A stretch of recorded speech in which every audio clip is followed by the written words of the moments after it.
Recording. So this is going to be the final exam review. So the final exam is pretty much everything that you've covered so far. So exam 1, exam 2, and everything that you've learned from exam 2 to now, which is basically just pretty much pushdowns and maybe like Clean's theorem, I would say.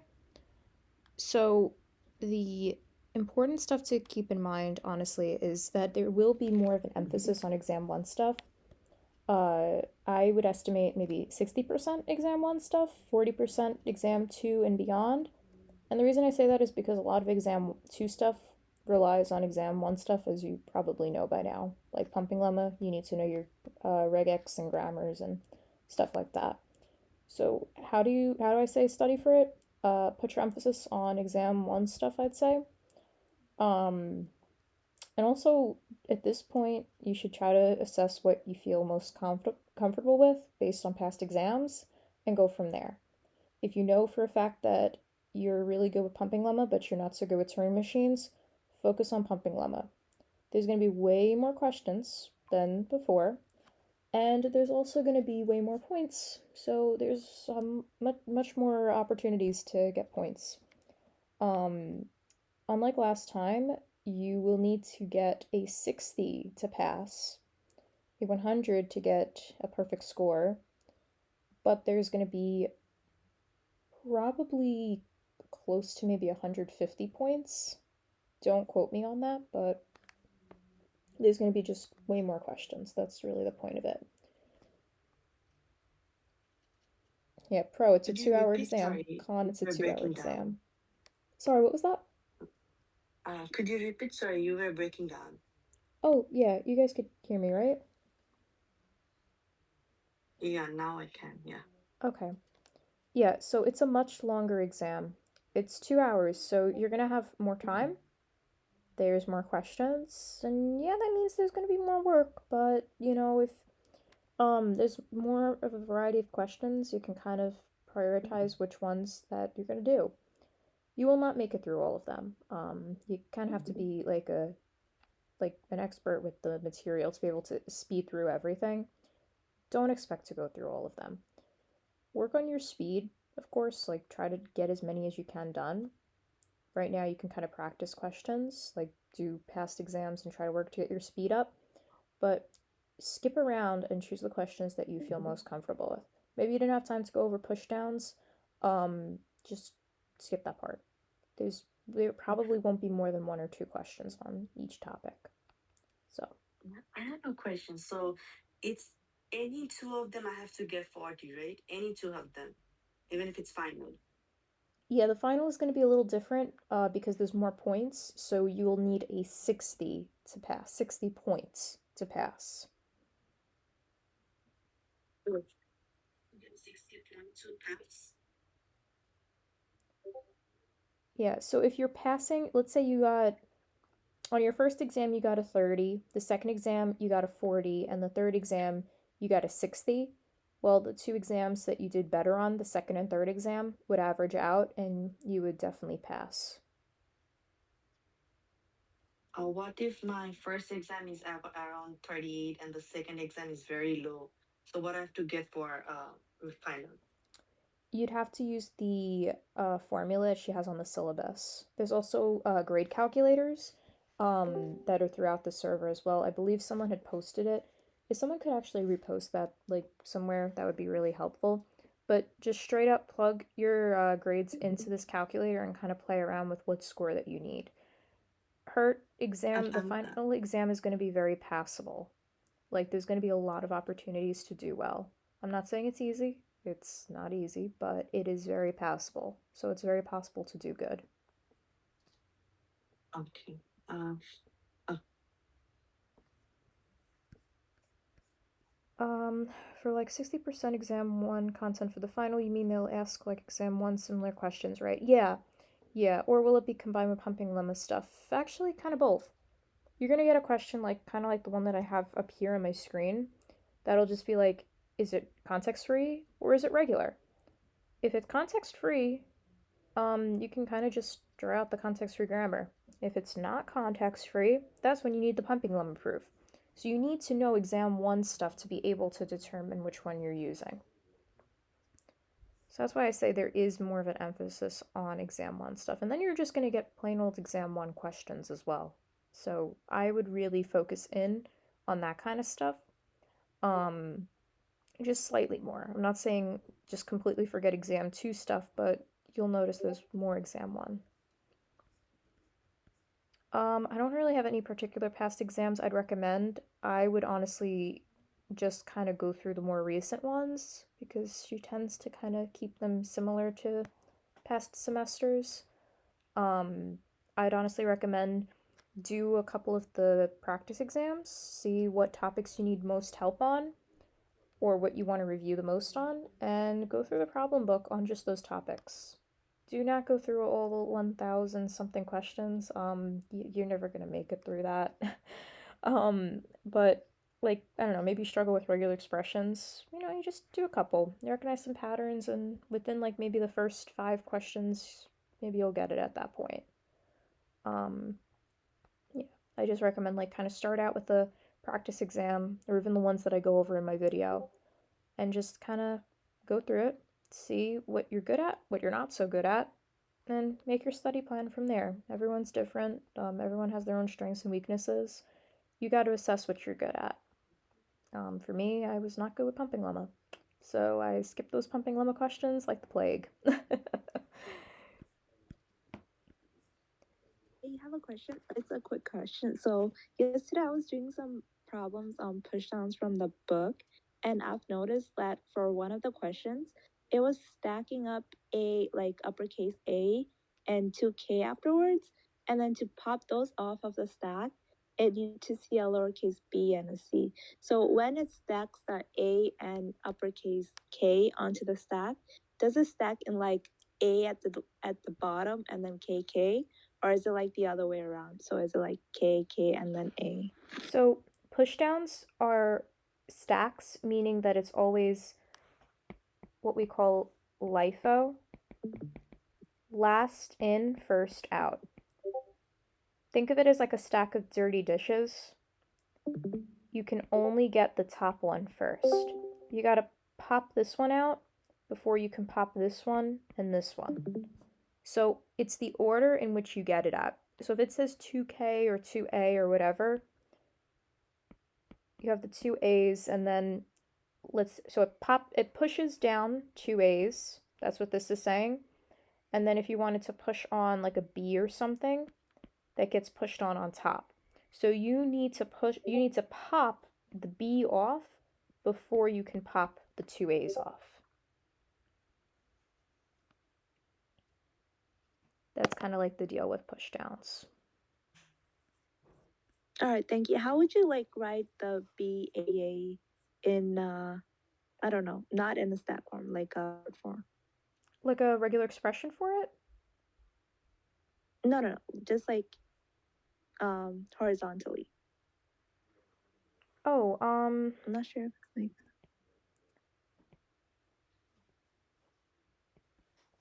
well, okay. If let's say I need to print a lowercase a to get a capital A, mm-hmm. actually, let's say one lowercase a gives me two capital A's. And then to get a B, I need to print a lowercase b. Then to pop the two A's off, I need to put a lowercase c. And this pops off one A and one C pops off the other A.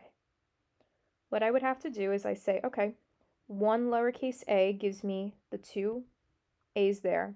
So I have A on the stack, A on the stack. Then I want to have the B, right? So I do a B and I get a B on the stack. And let's just say the G pops off a B. Now, my goal is I want to empty my stack, right? So I have to reverse it. I need to have a lowercase g to pop off the B. Okay, the B's popped off and we're left with just the two A's. Then I know C's pop off one A each. C, C, pop, pop, my stack's empty. So that's how you would write like a regular expression for that. Thank you so much. I messed up with the order of the regular expression because I did it in the reverse order. I mean, I didn't do it in the reverse order. I guess I just kind of. Thank you. Yeah, no problem. I got you. Yeah, the key just to remember LIFO, last in, first out. Think of like a stack of pancakes. You can't get to the bottom pancake until you get to the top. And you want to eat all the pancakes, right? So you can literally think of it as okay, if I want to get to this pancake, I got to eat this pancake and then this pancake. Then I can eat the last one. Okay. Any other questions about the exam content in general? What to expect? Anything?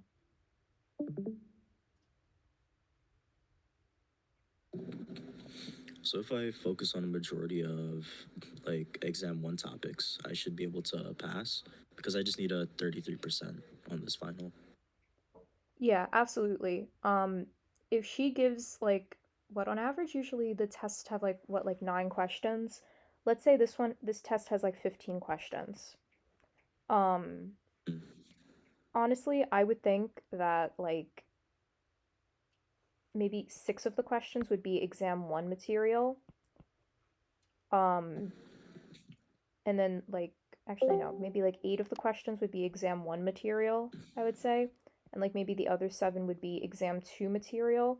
But exam two material meaning that it could be like a question like this problem here, where it's asking for a context free grammar, if it is context free, or a pumping lemma proof if it's not context free. Okay, and exam one topics like Godel numbers, regular expressions, the automatas. Yeah, you got it. I think I made a All right, list cool. somewhere in the chat, but I'll make another list over here as well. Um, so for exam one content, what did you guys do? You guys did Godels. You guys did I wouldn't worry too much about counting. That hasn't appeared on an exam unless it's like winter or And summer. I'm Uh sorry to interrupt. And for exam two, I noticed she gave no partial credit. I was like one arrow. I was missing like one arrow in my FA, and she gave me a 0 for the whole question. Whereas on Mm, exam one, she gave me full points even though I missed something. Do yes. you think she's gonna do like the same kind of thing where it's gonna be like a I really don't 0 know. if I miss one little thing? She's kind of unpredictable. Sometimes she'll give partial credit, sometimes she won't. Put it this way, again, I would say do the questions you feel most confident with first, then answer the questions that you don't feel as confident with because you know what? It's better to have like partial credit, possible partial credit, than no credit at all. But you want to do the questions you know you get credit on first before you do any of that. Okay. Yeah, again, I'm not Obernick. I can't really speak for her. Sometimes she decides to give a little bit more partial credit, sometimes she doesn't, and it's up to her. Um, I would honestly say though, it's better to write a question that might get partial credit than to have nothing at all. You know, 2 points is better than zero Yeah. points. Yeah, nobody Yeah, knows and how I think Obernick's mind she works except herself. I think she really like she didn't give any points for nothing in exam two. Like even I wrote everything in exam two. I did really bad in exam two. Yeah, I'll be honest, I didn't do too hot on exam two either when I took it. Um, like the final, like, I mean, I passed with exam one and exam two, but with exam three, the final, that was able to get me to an A. So honestly, I wouldn't worry too much because, like, with her grading Oh, distribution, the abridged version of it is that she basically drops your lowest grade. She only counts the 2 grades that you got higher on. So that's kind of like how you can yeah, break down but her strategy. but just you told me that I have for exam one and two we need to get only 40 to get passed. But for final we need 60 to get passed, right? Yes, but it still works out to be about the same percentage. I say 60 as in 60 points, 40 as in 40 points. Yes, Yeah, that's so the case. So if it was okay. like 40 out of I think it was like 100 points she'd give, that was passing. Now it's like 60 out of I think it's about 120. 150, depending on how many points she gives. It was 40 out of 100 points max, 60 out of 120 points max. So it scales up. Yeah, again, she changes it often. Don't quote me on this, but again, you get 40 out of 100 for this part, for exam 1 and exam 2. And then there would be 60 out of maybe about 120 on exam 3. What if my exam 1 is 38? If your exam 1 is 38, then you would probably, I don't know the exact score. You'd have to honestly work that out on the grade calculator, but it would definitely be pass. You can definitely pass. Like honestly, if you get, I would think, I think if you probably, okay, honestly, if you aim for maybe about, I'd say maybe like a 62, I think it would average out with the 38, and I think you'd be passing at that point. Put it this way, you want to just Is it final easy to pass? Okay, I said before, I think it's a little bit more doable than exam 2, personally. It's more exam 1 stuff. It's a lot more doable. There's more points, so you can kind of pick and choose the questions you want to answer. Maybe you don't do well with a certain topic, just don't do those questions. Focus on stuff that you are good at. So there is a lot more flexibility in that. We have to do those the pull down is gonna be there? Because that's the new thing we didn't do Yes. for exam 2 and 1. Yes. So as long as you guys covered it in class, which I'm pretty sure that someone said you did, it will be fair game. Anything you have covered in class is going to be fair game. So let me go through the topics. Exam 1 is Gödel numbers, regex, context for grammars, automatons, telescoping, which does kind of tie into context-free grammars. Exam 2, pumping lemma, Turings, algorithms. So this is like your Rice and Clean's theorem. These are like those last two parts at the end of Turing machine questions. Now, new material that wasn't on those exams, pushdowns, and kind of a continuation of algorithms. So you did kind of like the beginning questions with exam 2. Now you're going to probably have like some with pushdowns as well. I think it's better, honestly, to focus on the stuff that you've done. I did make a video on pushdowns. I think pushdowns are the easier version of Turing machines, personally, because you just think of them as a stack, as I kind of went before with that question.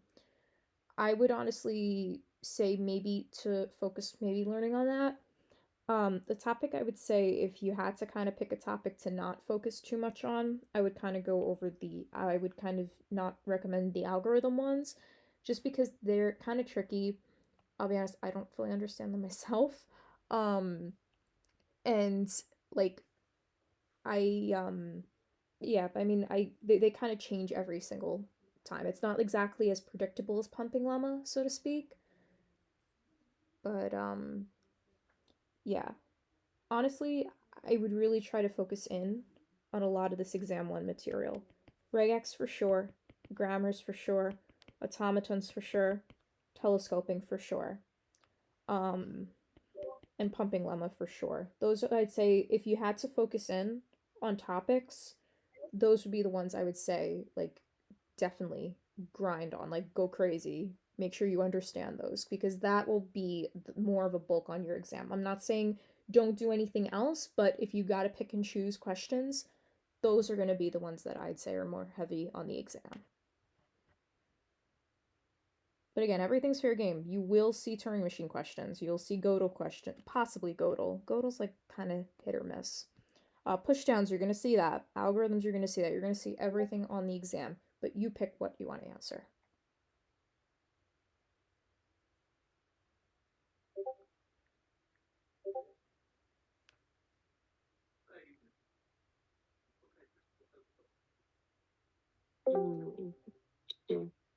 Can we do our exam 1, whatever we did? Which exam was that? You'd kind of have to post that in the chat. I'm not Our really exam. sure. Hold on 1 second. What was the name of that game with the balls dropping? I'm sorry. Okay. All right. Oh, thank you for the person who posted in the calculator. Yeah, so honestly, to anyone who's not sure about their grades, go on this calculator, the link right there, and just straight up enter your grades in there. It just uses the formula that Obernick posts on her syllabus, and you can honestly see your grade right there. If you see that you are passing and you are happy with your grade, you do not need to take the final. All that's going to happen is if you don't take the final, you get a 0 for the final, but that doesn't matter because she would just average in your exam 1 and exam 2. Believe me, it's not going to count negatively. The final can only bring you up. So if you end up doing worse on the final and you're passing, you're still going to pass. It can only bring you up. I just want to make that very clear. Because I know that sometimes that can get kind of confusing.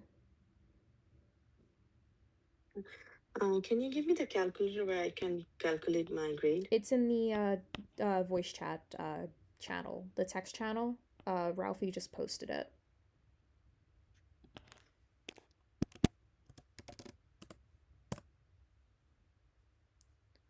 Yeah. I'll post that as well in the Everything You Need to Succeed channel. But yeah, again, all you need to do, just enter your grades there, and just straight up you'll be able to see what you're currently having in the class. I'm sorry to interrupt. It's being recorded, right? The review Yes, session? it is being recorded. Okay, I'll thank you. probably like stop it midway and try to upload it just so it doesn't take like 5 hours to upload. Okay, thank you. No problem. And yeah, this will be put on YouTube. I find that's a little bit easier than the Google links. Other questions about the format of exams?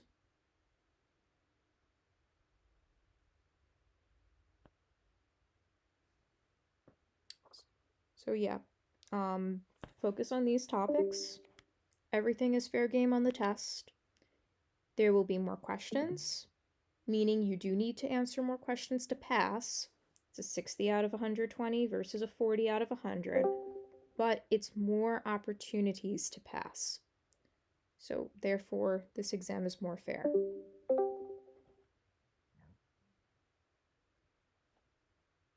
Okay. If anyone wants to take a screenshot, otherwise I am going to go over pumping lemma. Yep, we are going to do pumping lemma right now. So we have over here, let L be the language over the alphabet sigma ABC that consists of exactly those strings over sigma that satisfies all of the following conditions.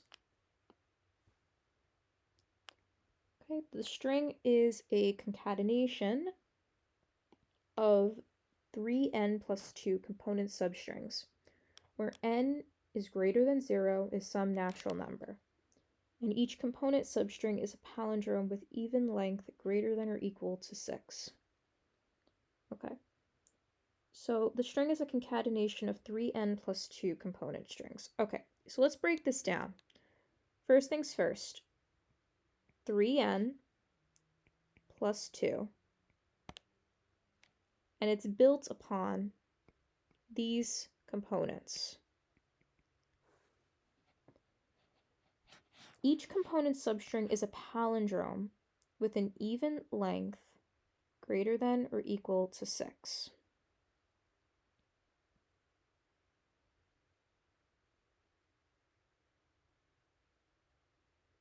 Okay, this one is kind of confusing, to be quite honest. With an even length greater than or equal to 6. 1, 2, 3, 4, 5, 6.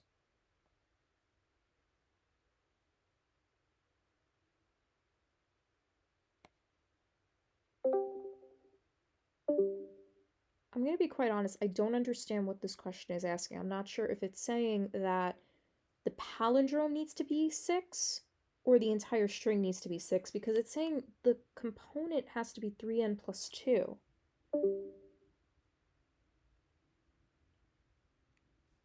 Is there an answer key for this one by any chance? Because the length of the string? Yeah, it's saying, okay, each string is a concatenation of 3n plus 2 component substrings. So that means that these are the pieces of the string itself, right? It's 3 plus 2, 3 plus 2. But then it's also saying that each component substring is a palindrome with an even length greater than or equal to 6. So I'm assuming that it's saying that the palindrome needs to be at least greater than or equal to 6, and the string length needs to be 3n plus 2, I believe.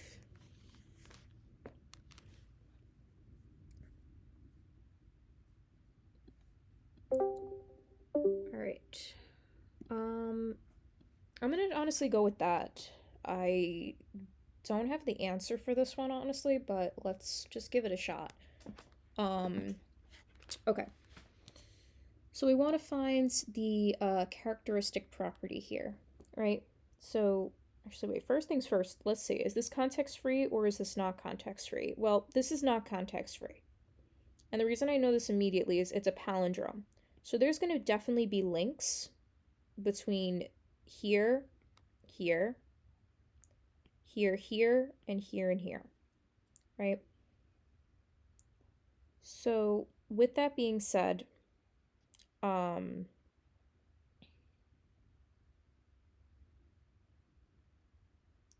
okay, you know what I'm going to honestly do here? I'm going to focus in on this palindrome property here, since I'm really not sure how these two link together, but I think that you can honestly just prove it via pumping lemma with just that one palindrome property. Because when you have pumping lemma, you just need that one characteristic property. So if, let's say, there was two links between things, if there was like a link here and a link here, I would only need to prove one link, if that makes sense. You don't have to prove every single reason for why it's not context-free or not regular. You just need to prove one. So I'm going to prove because of the palindrome. Because two things. It's a palindrome, meaning I need to make sure that at the very minimum, first and last, and everything here in between, all the links are the same, right? Because again, if anyone doesn't remember, palindrome, links. But also because it has to be greater than or equal to 6. The second we have a greater than situation, this is going to be infinite. There could be a million characters, and I need to make sure that the first and the millionth character are the same. There's no way you can write a grammar or anything on this. At this point, it goes on forever. This is something that gets to be a little bit too much.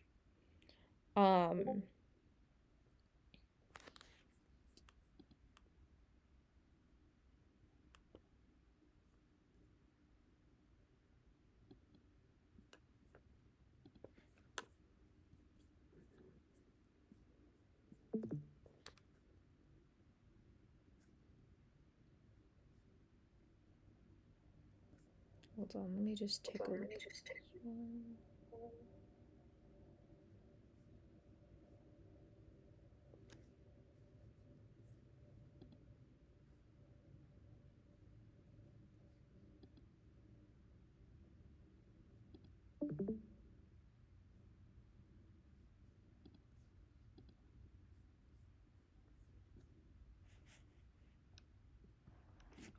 Yeah, I don't think it's this one.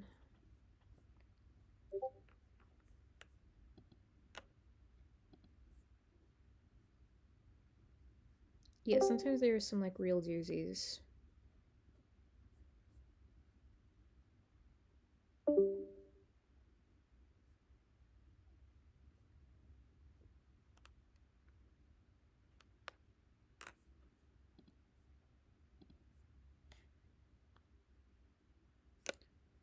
Okay, I'm gonna honestly. Okay, let me see if I could find free grammar. Okay, there's not one in this exam. Oh, it came with no answer. Oh, that's even great. Yeah, that's really great. I'm sorry to interrupt. For that question, the answer is on part A. So it's a CFG. I'm looking at the answer from that question, but I just don't understand why is it context free. I mean, do you want me to post it there? Yeah, if you could just post it there. Actually, you might have a point. This might actually be context free. So this greater than or equal situation, this only really comes into play when we're dealing with something that's more regular. Because if something is regular, you couldn't write out every single case. But with a context-free grammar, you technically could write out all the different cases. Since if you have, like, you could do it like recursively, essentially. So if this is actually context-free, okay, the string is a concatenation of 3n plus 2 component substrings, and each component substring is a palindrome with an even length greater than or equal to 6.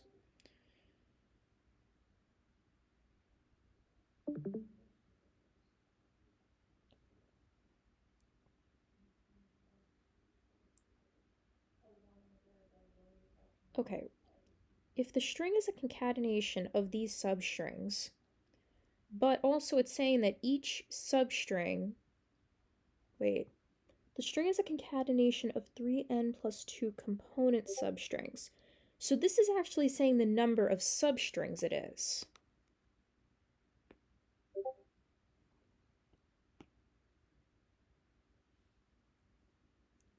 To answer that quick question, the final is out of 100 points for 100.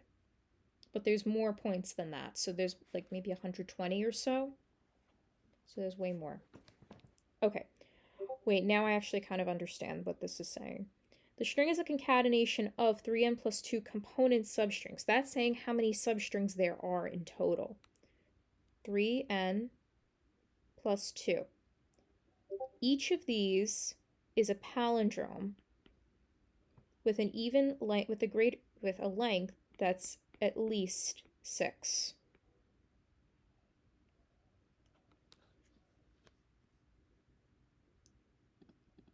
Okay. That made a lot more sense because I'm like, okay. I'm like, wait, are you saying that the length of each component is 3n plus 2, but it also has to be greater than 6? Am I making like an algebraic equation to find out what n is or something? Okay, this makes a little bit more sense. So the length of the entire string is that, 3n plus 2. And each part is its own palindrome. So that means that it is composed of 3n plus 2 palindromes. So we're going to need to have a case for the palindrome, and we're going to need to have a case for the actual 3n plus 2 part. So I want to have cases where I can call 3 and then 2 separate, right? So what I'm going to do here is I'm going to have my recursive case that'll have a function a s, and then my base case for AA. A is going to be our actual palindrome. So what this is saying is what we want to do is we want to have this be our base case. And every time you call S, I can say, okay, call groups of 3A's. So I can say call 3A's, call 6A's, on and on and on and on.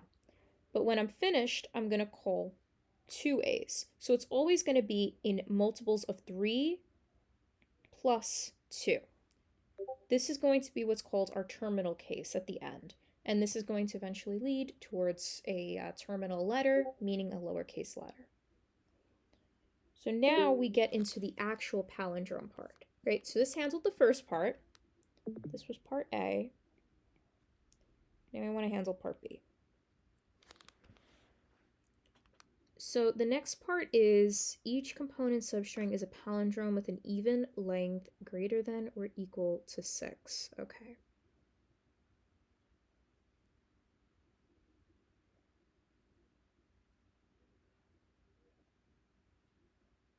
Okay. So whenever we do a palindrome, we're going to have a couple of different cases. Our alphabet is A, B, C. We need to have a case for our A's. We need to have a case for our B's.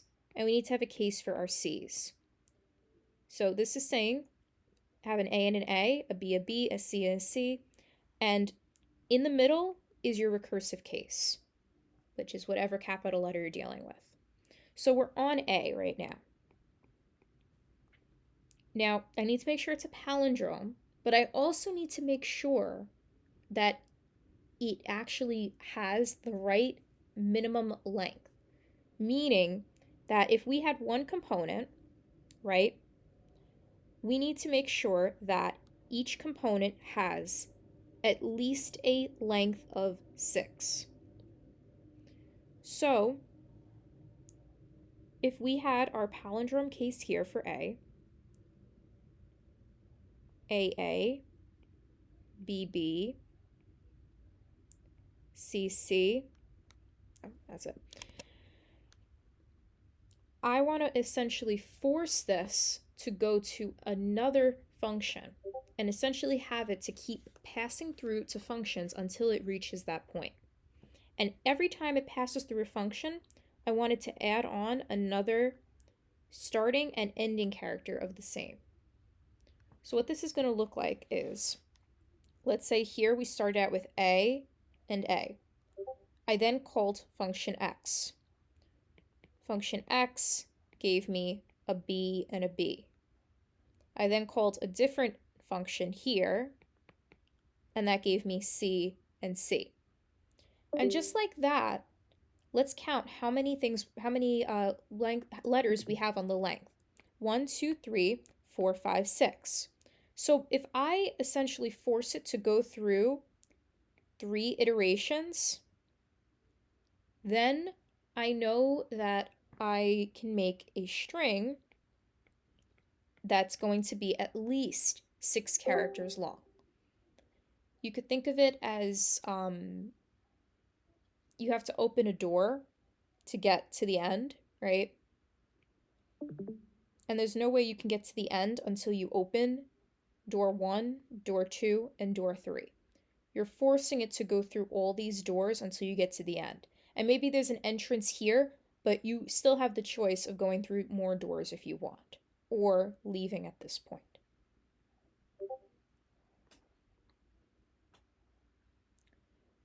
So we don't want a letter in the middle because of one word here, even.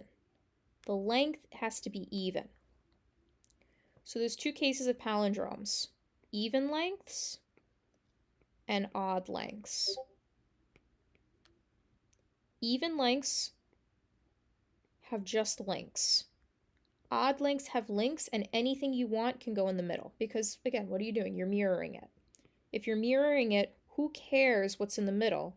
Because if you flip it over, it's the same thing. AABAA is the same as AABAA.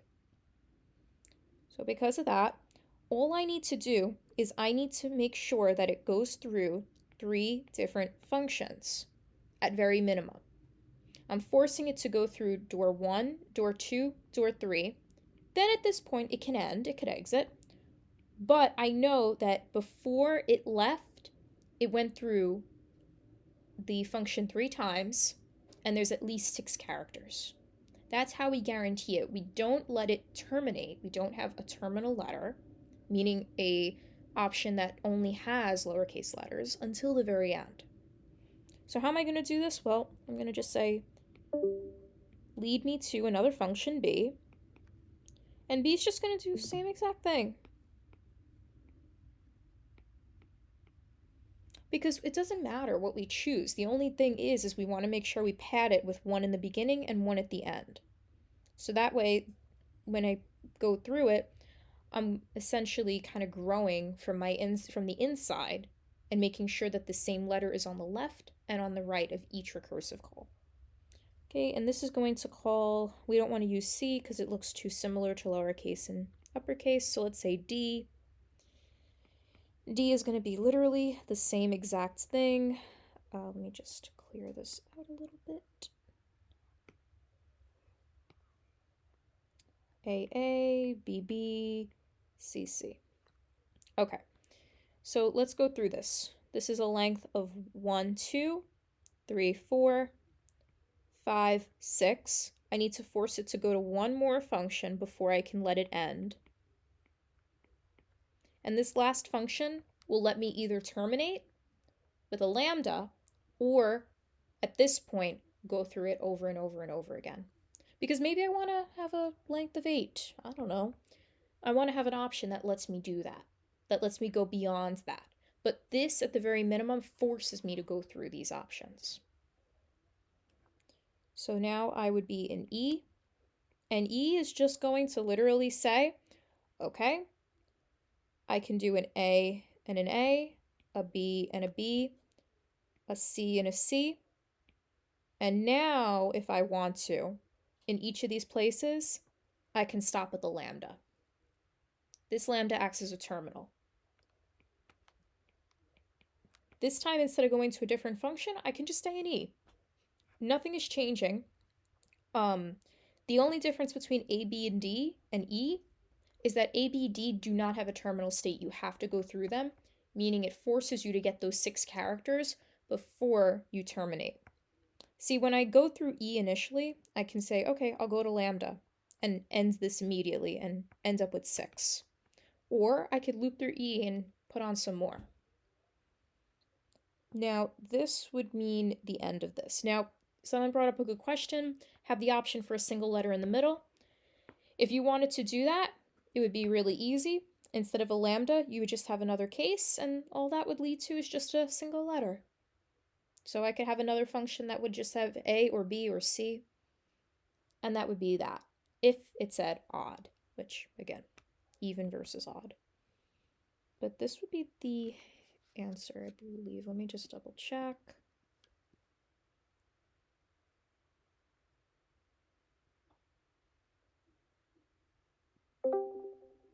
I'm sorry, why didn't we stop on D?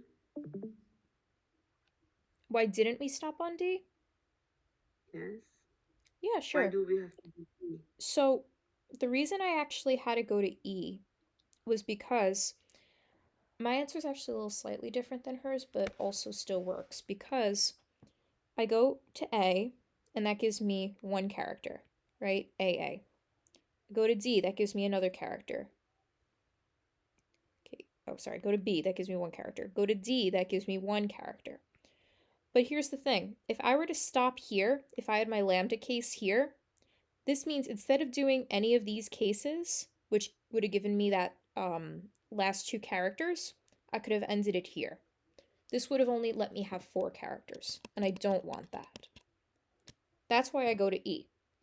Also, it says an even length greater than or equal to 6. If it was just equal to 6, then I wouldn't have the recursive case of an E. I would just have AA, BB, CC, and then that would be it. I wouldn't even need a lambda because at that point. But because I want to have greater than or equal to, I want to make sure that I have an extra recursive case that allows me to loop back to state E if I want to.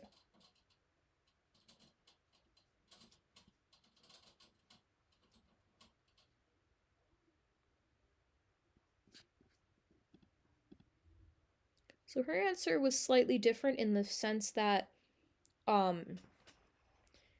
she also had similar, but when instead of ending here on a lambda, she had this function keep looping and looping and looping, and then when you're ready to end, you go to E, and E would just be AA, BB, and CC.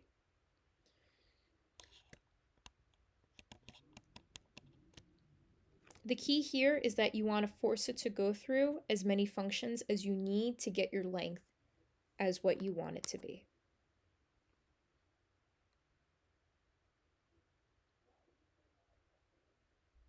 Questions?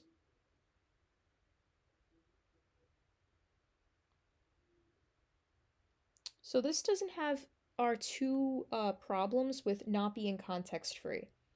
What are our 2 problems? Links of 3, not context free. There's no links of 3. and intersecting links, which is also not a problem because it's just palindromes. I don't need to make sure that the first is the same as the last in the middle or something like that. So because there's no intersecting links or links of three, this is fully context free. I think initially I was mixing it up with regular. Obviously, this is definitely not regular because while you can have palindromes in regular, you can't have infinite palindromes, meaning that if it says greater than or equal to, um, that's you can't write out all the possibilities.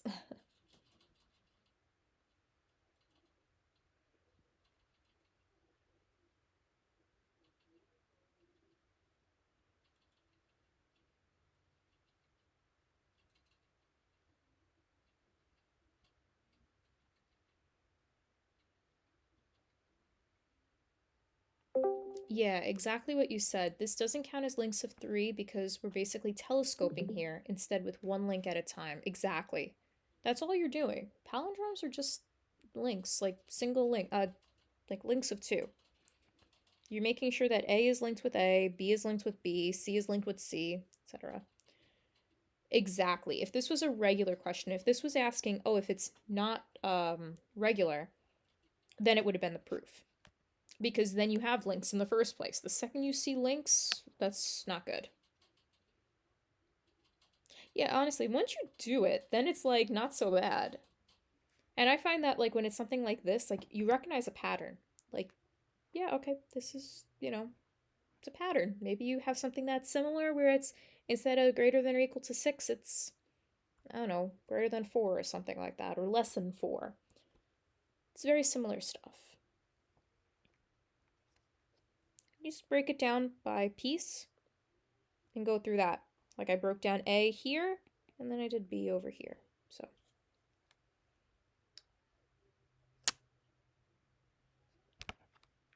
Next question. What's the next question, guys?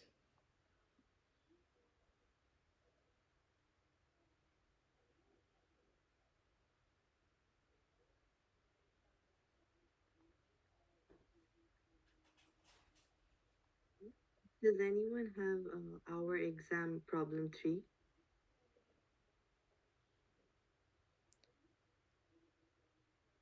I don't have the exam myself. Yeah, you guys would just have to send the question.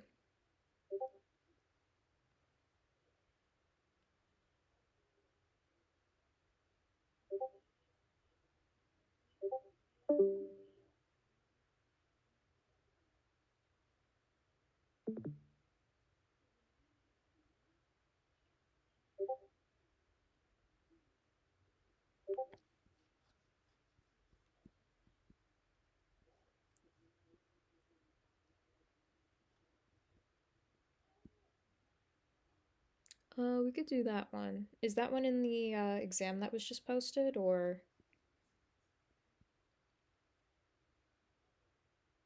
No, that's actually from the second test that we took from the second midterm. That's question, I think, 3.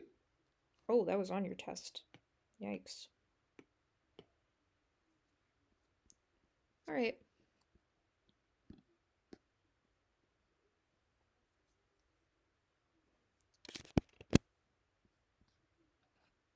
Let me put this in the.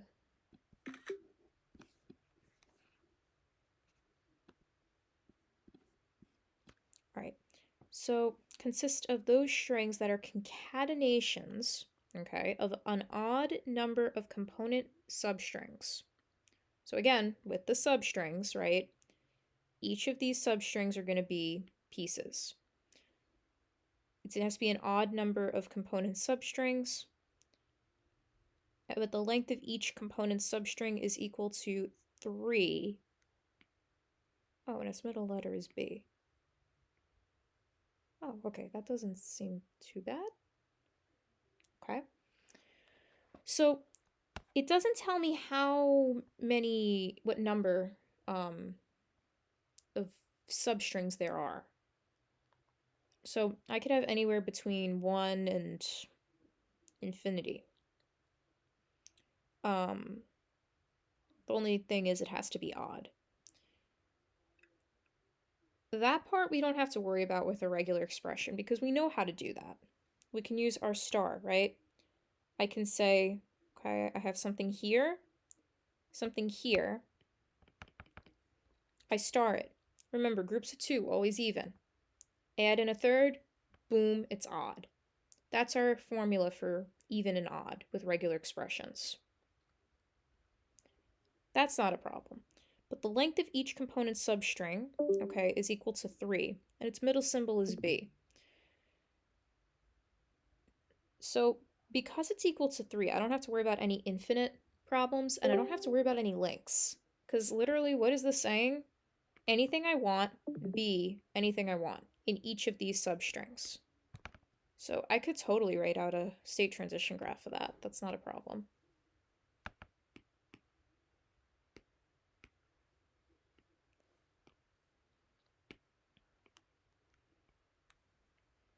Okay, so I want to have at least one substring, right? Because it has to be odd.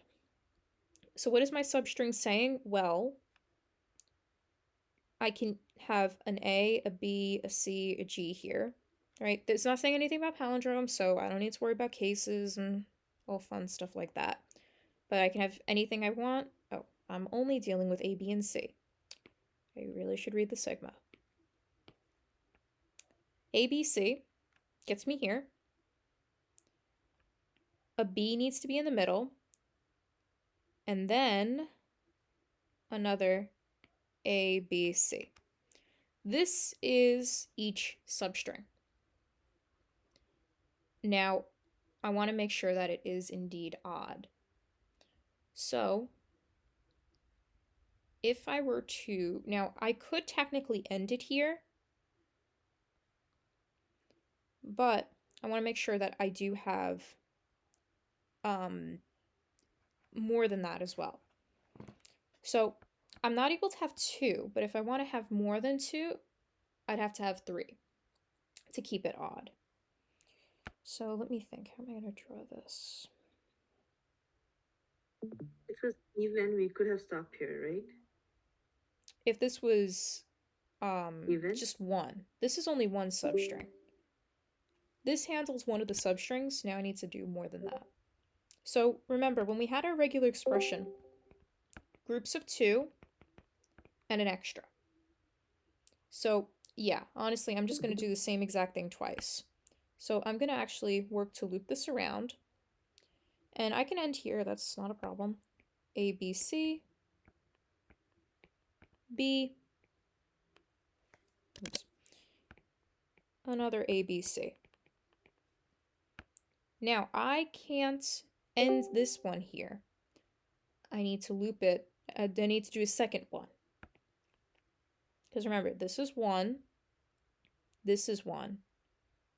I need a third one in order to make sure it is odd. So once again, I'm going to do A, B, C, B, another A, B, C. Now, at this point, I have a group of 2.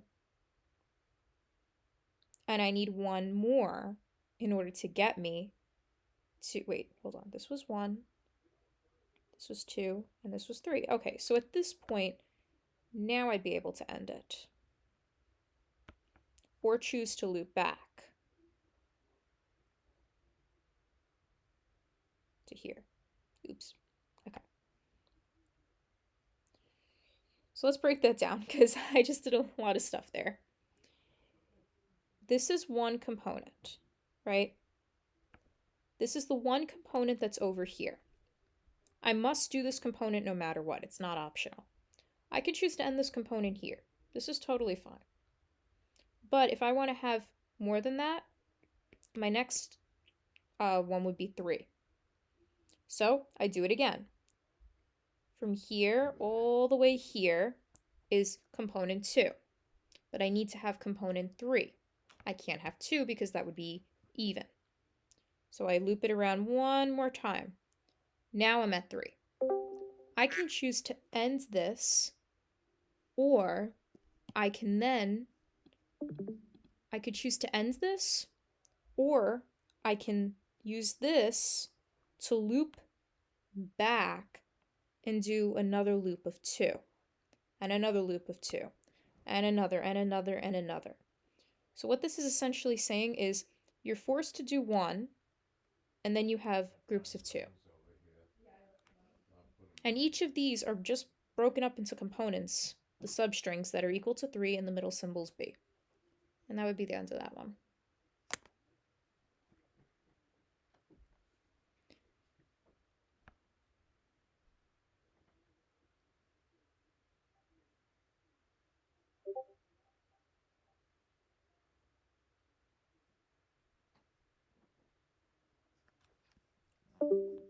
So, okay, that regular expression is close, but not quite.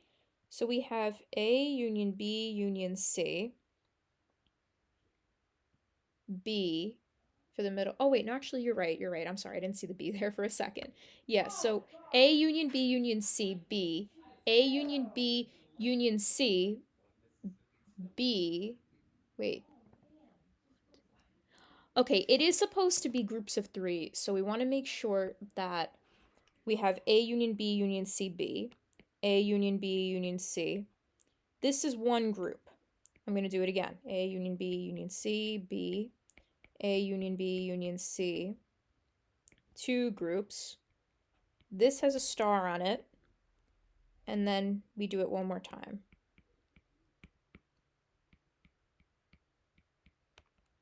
So this is the one that you have to do. And then there's 2 groups of 2 that are in the star. So that would be how it goes. So you just wanted to have that extra A union B union C here. Yep. So yeah, if that was asking for the regex, there you go.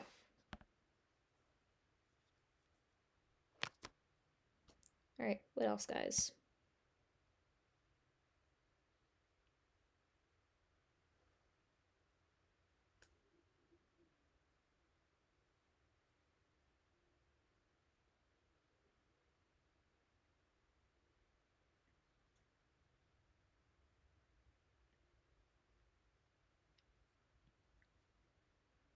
Any other questions?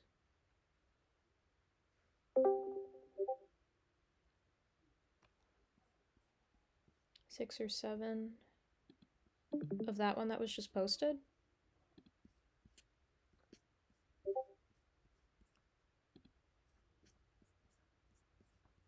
Yeah, let's take a look. Oh gosh, you guys got a binary one on Turing machines? Jeez.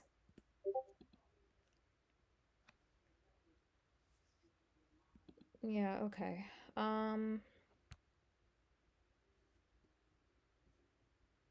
Yeah, okay, we can do those.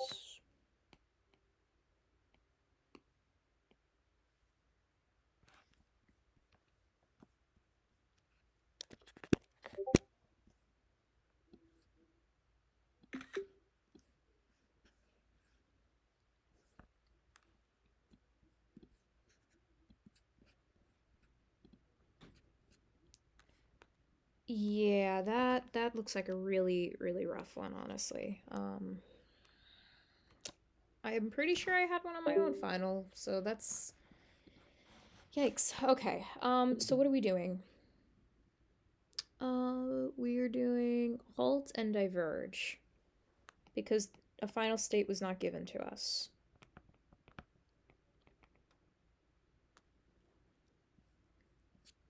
So we're actually asked just to write 8 distinct strings that belong to L. So for the halt, and then write a regular expression that defines L, and then 8 distinct strings that belong to L infinity. Okay, yeah, we get the picture here. All right, so we start out with Q on our tape. And there's a diverging state right off the bat here. So we could actually do diverging first. So I could have an empty string. and that would get me to a diverging state instantly. Otherwise, I need to go from Q to P, and I do this by reading a 0 or a 1, single character, and this is going to write a capital Z or an N. That'll keep in mind for later if we have to go to the left. So 0 and 1, that's just what's given in our sigma, our alphabet. Doesn't matter what we're given. We can give numbers, letters, whatever, but this is what gets read, this is what gets written. That doesn't change. Now we are in state P. So state P also has a divergent case. It also has 2 loops. So if I read a 1 or a Z, I loop on P.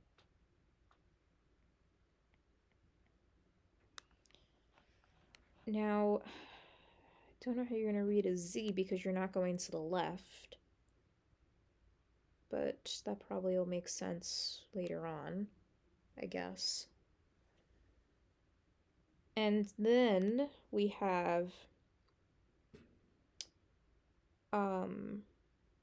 so this is a divergent case. Before we go on to the S case, I see that I can now do 0 or 1, 1 star. This is a second case. This lets me diverge in P. Okay, now I'm in state S. I go to P to S by doing a single S, 0, and I print out a Z. I write a Z. This time though, now I put that down, right? I write my thing there, and I go into S from the left. So I'm in state S now. And this means I'm looking at the character that I just wrote. What did I just write? Well, I would have either just written a 1 star or a Z or an N from this 0 or 1. So just like this, I have 3 cases. I have a case here for S that if I read a 1 or an N, I go to state T. State T is actually not defined as anything, so this would be an example of halting. Getting to state T. So halting, I'd have to do 2 different cases. A 0 or a 1, which would get me from state Q to state P.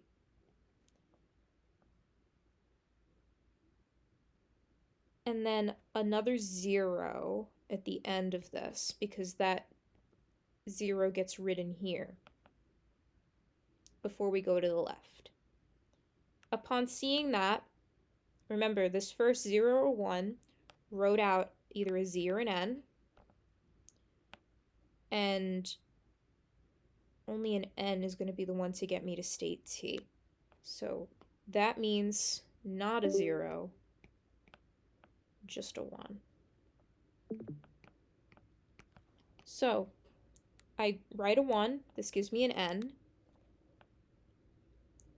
I can choose actually if I want to do a 1 here, because there is an accepting for a 1. I mean a halt for a 1. And now, okay, I don't understand the N and Z. That's just what you're writing. I read in a Q, I'm in state Q, I read in a 0, I write a Z. I read in a 1, I write an N. So on my tape, if I see a 0, a Z is going to be on my tape. If I see a 1, I put an N on my tape. That's all that's saying.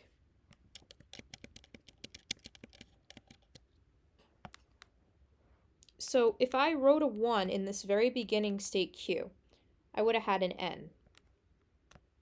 I then could have done 1 star, right? Loop around your P as many times as you want. I put a 0, I look to the left, and I see. If I see a 1 or an N, I go to state T and I halt because there's no instruction for that. Now, my last thing I need to keep in mind, right? This is the case for halting. I need a 1. I could have a 1 star here if I want, and a 0. Now, I could also have a case in which I started out with a 0, but I need to have a 1. Because when I'm looking to the left, I need to have at least 1 there. So when I'm looking to the left, I either see a 1 or an N, the N being the first one that was written there. So I could have this or this. And the 0 is just because the 0 takes me from state P to state S. So that would be my halting case, but now let's go back to diverge. This one is really confusing.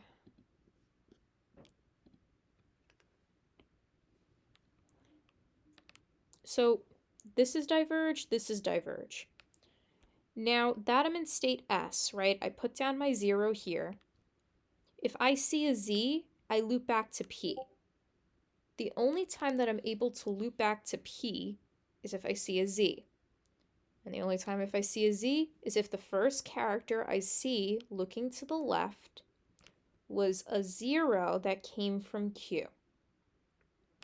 Meaning if I had a string 0, 0, the first 0 brings me from state Q to state P. I don't do anything in P. I go to state S. I put a 0 down. I look to the left. Oh, look, that's the 0 that put a Z down. Now that I'm back in state P, I have another chance to diverge. So this would be the other case to keep in mind as well.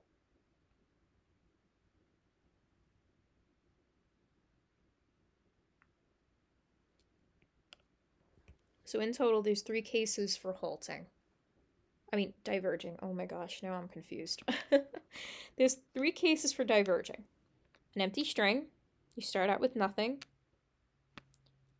A 0 or a 1 to get me from state Q to state P. And then I can loop as many times as I want with a 1, it doesn't matter. But I stay in state P. And I diverge there. I get to my blank state. Or I go to state S by having a 0 to get me from Q to P. I put a 0 down to get to state S. I look to the left, and the 0 that came from state Q wrote a Z, and that let me loop back to P and have a second chance in getting a blank. So these are the 2 regular expressions. And you can create strings based on that with like anything that's listed here. So the strings are like the easy part. If I was to do a diverging string, I could say a lambda, I could say a 0, 1, I could say a 0, 0, I could say a 0, 1, 1, 1, 1, 1. You get the picture. You just come up with 8 strings like that that follow the regex. The regex is the tricky part. Sorry to ask too many questions. How did the first lambda came? Totally. So if I'm in state Q, right, and I want to get to this line here, which is just a blank, I can't write anything else, because if I write anything else, then I'm going to go to the next state, and I cannot diverge. I can't reach the state again. So a lambda is just saying an empty string that defaults to here.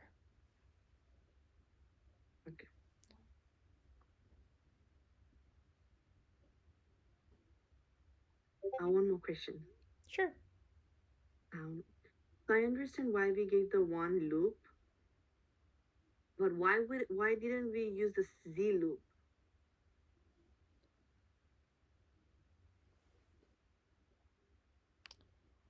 So Because okay, it's a 0 1 thing. Okay, got it. yeah, because Z is only going to be read if you have a Z there, and the only way you're going to see a Z is if you go to the left. When you go to the right, you read in characters from your sigma. When you go to the left, you can read in either characters from your sigma or the uppercase characters too. Basically, anything in your tape you can read when you go to the left. You can only read sigma when you go to the right.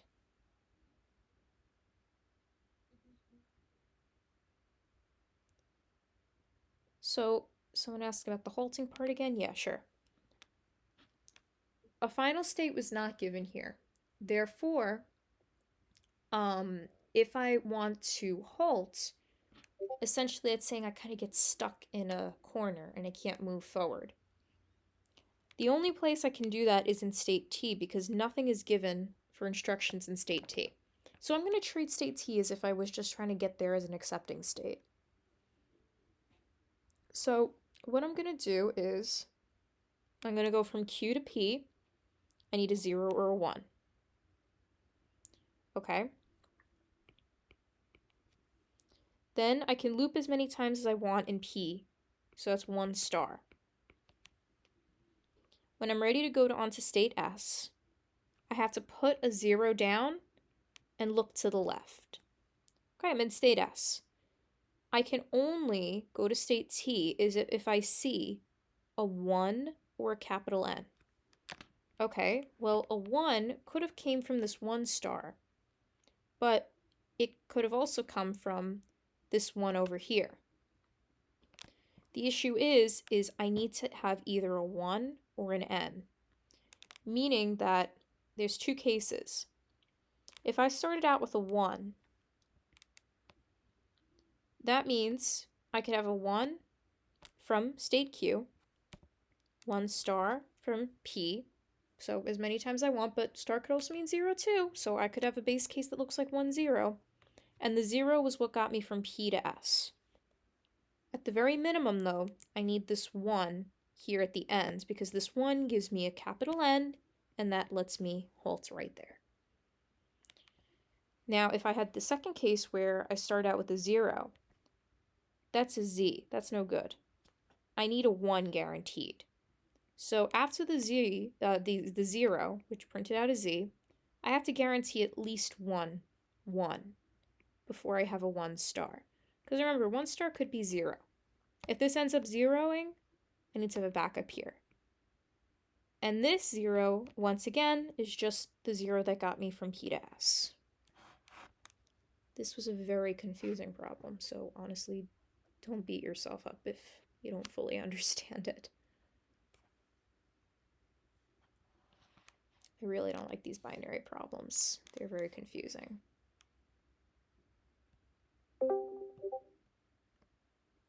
Yeah, listen, honestly, this is recorded. Go back and watch it.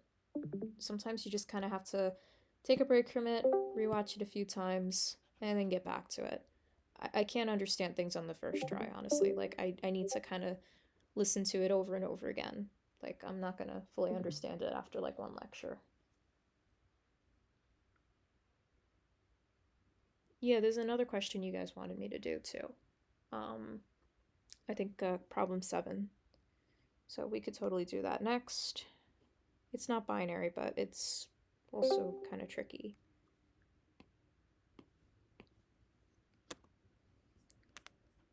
Please get that one.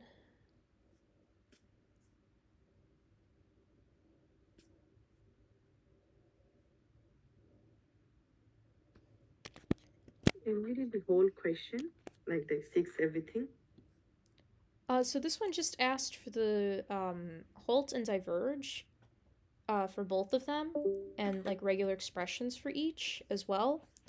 I think it also asked for the automata as well. But if you know how to do the regular expression, it's honestly pretty simple to make the automata.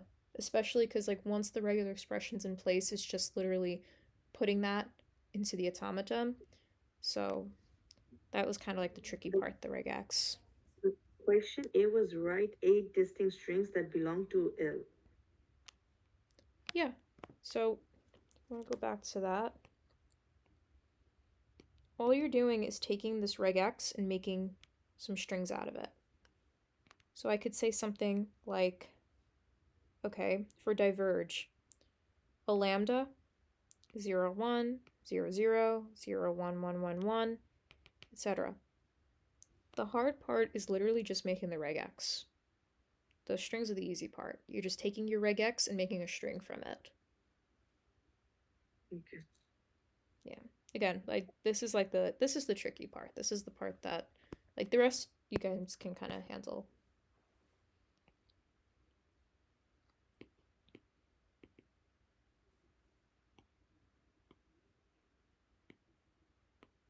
Kind of getting tired of the pink.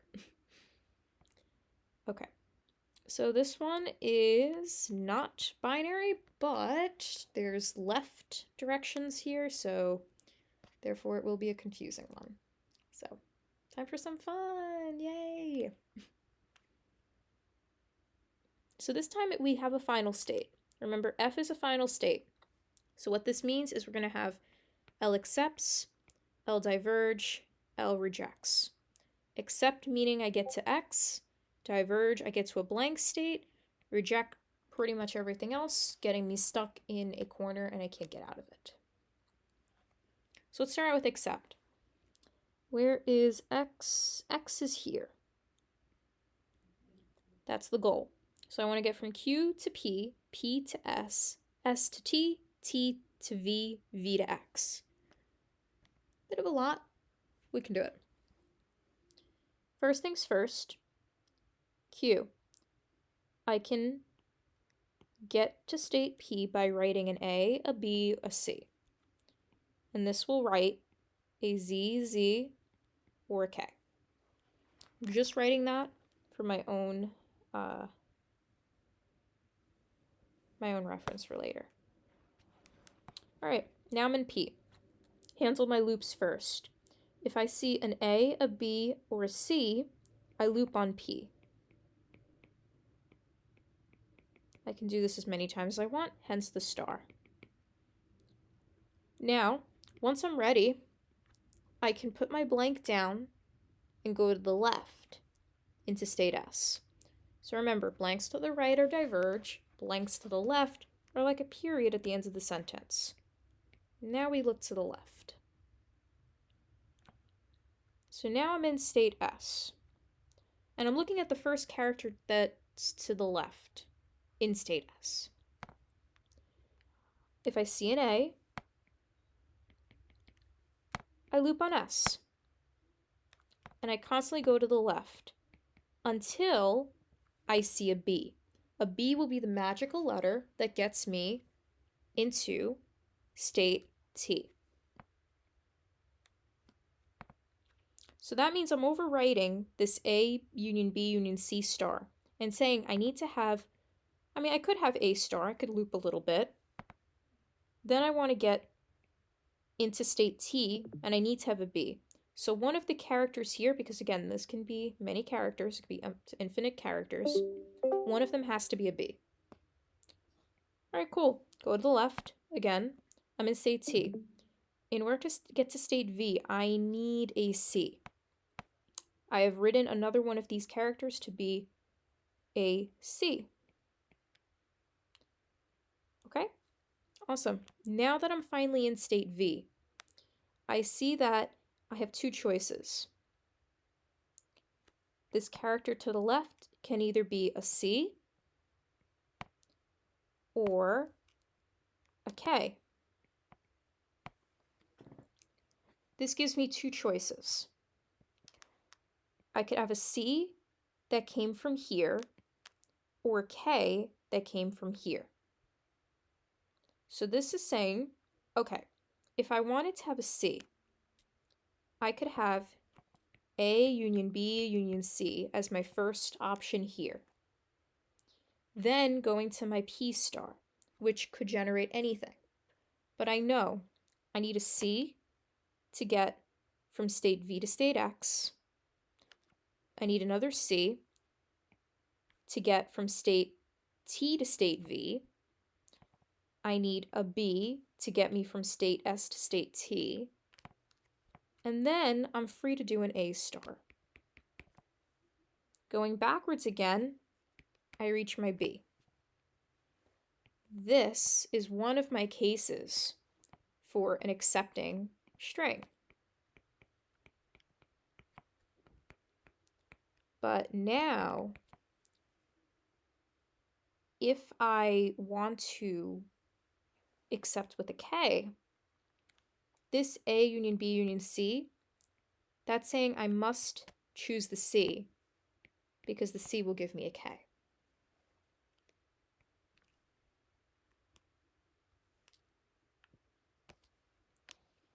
Now, I don't have to worry about the second C. Wait, hold on. I don't have to worry about the second C, or wait, do I have to worry about the second C? Let's go backwards. I know I need a star at the end. Okay, that loops on state S. I need a B to get me to state T. State T needs a C to get me to state V. State V could loop on could get me a C, but in the end, all I really need is that K. So unlike last time where I had A, B, C, C, C, B, A star, now I'm just going to have C, C, B, A star.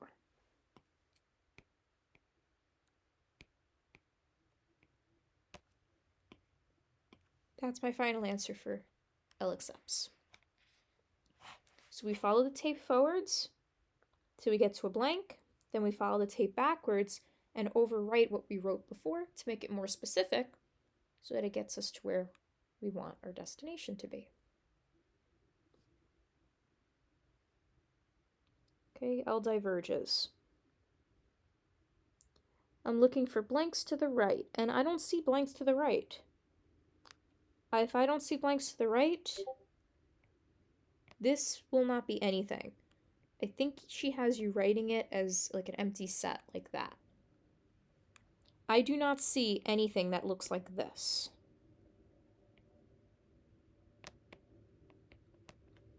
This is a diverging. There's no diverging. And she's trying to mess you up on this one because you might think, oh, isn't this diverging? No, this is not diverging. This is putting a single blank and looking to the left. This one is putting blanks infinitely to the right. So that's the difference between those two. Okay, cool. I'll accept. I'll reject now.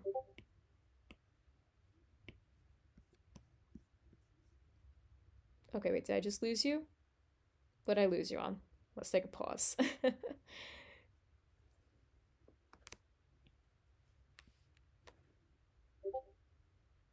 Diverge bit. Gotcha. All right, what do we want with the diverge? Blanks to the right. There are no blanks to the right. This is what we're looking for diverging. A state doesn't matter, but you want to read a blank and write a blank. If there is no state that looks like this, you can't diverge.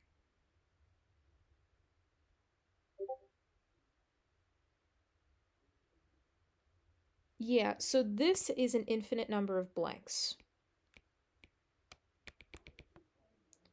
This one, on the other hand, if it's going to the left, this is just putting one blank down and then going to the left to review what you wrote before. When you're going to the right, you're actively writing the blanks. Going to the left, you're reading letters you've written before. So if there's no blanks to the right, you can't diverge, therefore it's just an empty set. I don't know how she wants you to write it. I think it's like this. Yeah, I think it is like this. Because if you did the lambda, then that would just mean an empty string, and that's not right. Yeah, so it does lean into rejecting, and we're gonna go over that right now. Accepting and diverging are like the easier ones.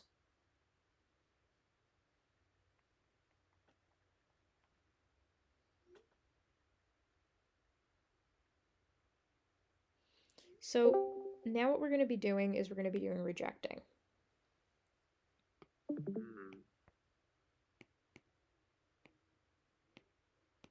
So rejecting is usually a little trickier, but the key idea that you want to keep in mind here is that rejecting is going to be your opposite I have to see if we have of everything else. So in this case, right, what did we find out? Well, there are two cases for accepting. Well, I know I have nothing for diverging, so I can't really just say combine these two and find the opposite. I'm really just finding the opposite of my L accepts. So my two cases here. Well, first things first, if I have an empty string, I can't do anything. I'm gonna essentially reject on that. In a question we've done before, an empty string got me to a diverging state in state Q. But like how I said before, there's nothing there that handles an empty string. You must have a full string. Therefore, a lambda is one case of reject. Next case of reject. All right, what if I did my A or B or C? Right? All right, and what if I'm in state P now?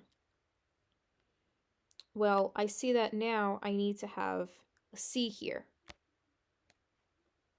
Okay, if I had anything that was not a C in this position, that would be a problem.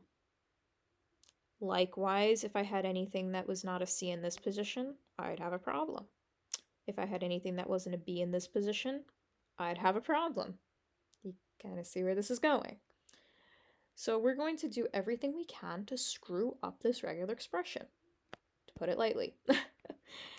So if I had A or B or C, and then I had anything here that was not a C,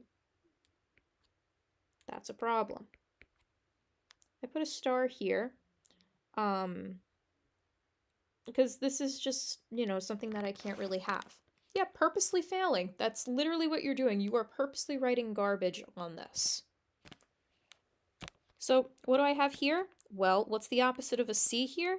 It's an A or a B. I can have as many A's or B's as I want. Who cares? But whether I have 0, whether I have 1, 2, 3, it screws up the whole thing. And everything's great. So now we have to take into account what other mandatory things do we have here? A C, a B, and an A. I'm going to write out the not so concise version, so to speak. There's probably a nicer way of writing this out, but honestly, this is going to get the job done. All right, so what if I had A or B or C? A C, and then A or B star, right? Now, technically, to make this a little bit more encompassing of all possible cases, in between here, I could technically have anything I want. Instead of just a C here, I could technically have anything I want, because this part is what screws it up. Okay? And the next part, this B, right? I could have A or B or C. Actually, you know what? This A or B star deals with that. So you know what I'm going to do? I'm going to shorten this even more. A or B or C star. A or B.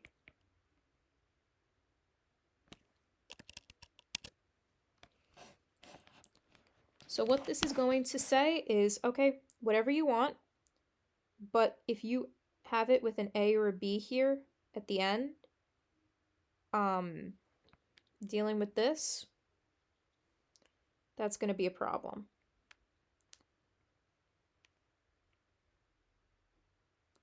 So even if you have the C and the B here, if you have it here, that's an issue. Okay? And my next case over here, anything I want here, and that encompasses the C here.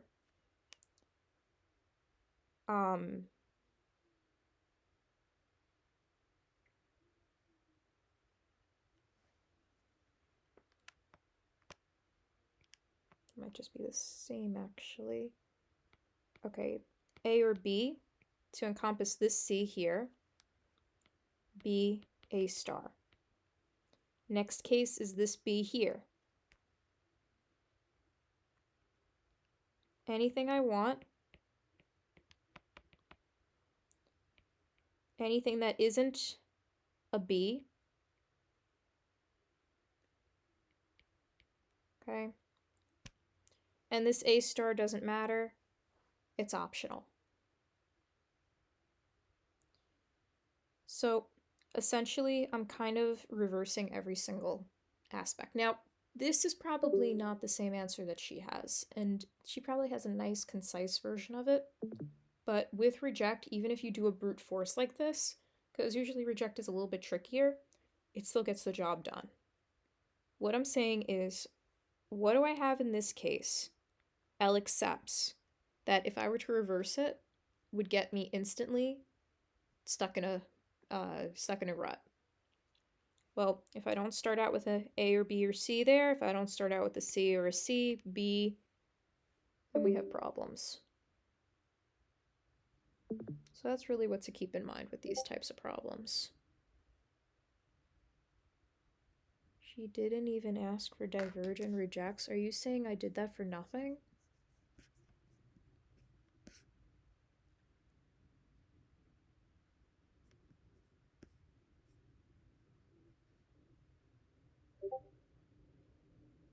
Oh, she asked for strings, didn't she? Oh, great. Okay, and she asked for a grammar for L accepts, and she asked for an automaton for L accepts. Wow. You know, that would honestly explain why the divergent rejects were kind of crazy, but well, now you know what to expect. There you go. That's great.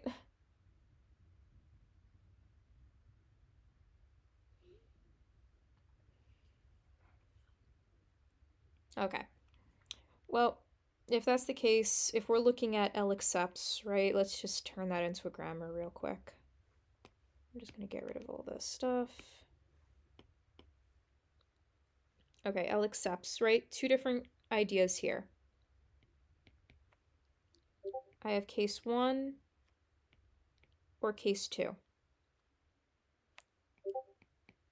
Case 1, I can choose an A or B or C, so this will just be my sigma. I'm just going to call that Z. Z is just going to be A, B, C. I have a guaranteed that. I need a C, C, B. And then I can choose to have an A star. And A star is going to be its own function D, and all that is literally going to be is just A, D, lambda, right? Just our simple recursive. It's going to let me do A as many times as I want and stop with the lambda. Cool. So that's just saying I can do anything to start off with. I could have an A or B or C, but I need to have a C, C, B, and then I could have D as many times as I want. Cool. For B, Even simpler than that. CCB, D.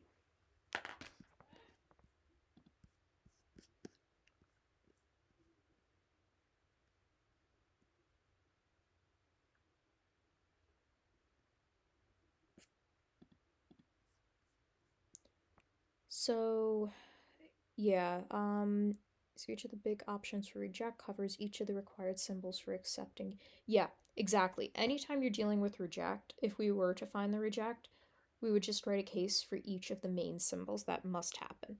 If you want to think of it this way, rejects is equal to the complement of the union of L accepts and L diverges.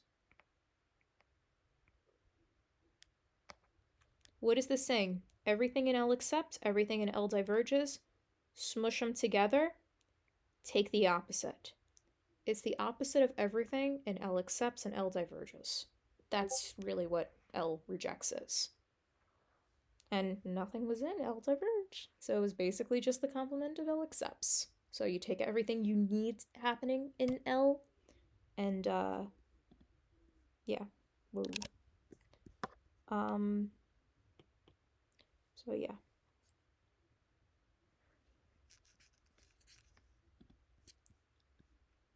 Okay, and the automata is really, really simple. I'm not even gonna bother writing that out. Honestly, once you get one of the parts with the Turing machine, the rest is easy. It's easy to convert between a grammar and a regex and an automata. It's just the hard part is finding one. Right, so that is problem 6 and 7. Any other requests? Do you have any idea like how many Turing missions gonna be in the exam? Let me think. If there's 15 questions, let's say, I think there shouldn't be more than 2.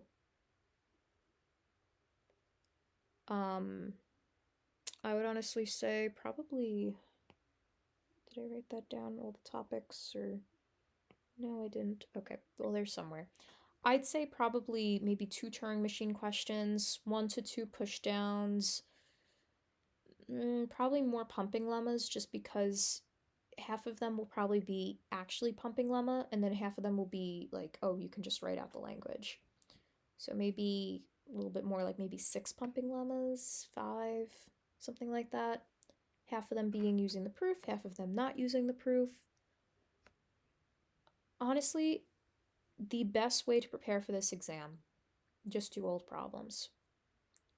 Everything is from her old exams and problem book.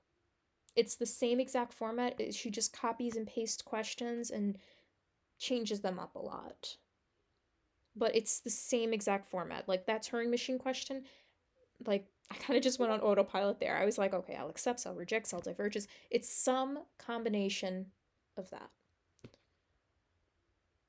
Someone said there was an issue with seeing the exams. Is that still a problem, you guys? If not, if so, I could kind of post a zip file of some of the exams that I have. I think they should be in there, but if they're not, just send me a message and I'll try to fix that. Because I know there's some. Oh yeah, no, she doesn't post the finals. She actually doesn't give you your final back. So you know how she actually emails you back your exams? She does not do that with the final.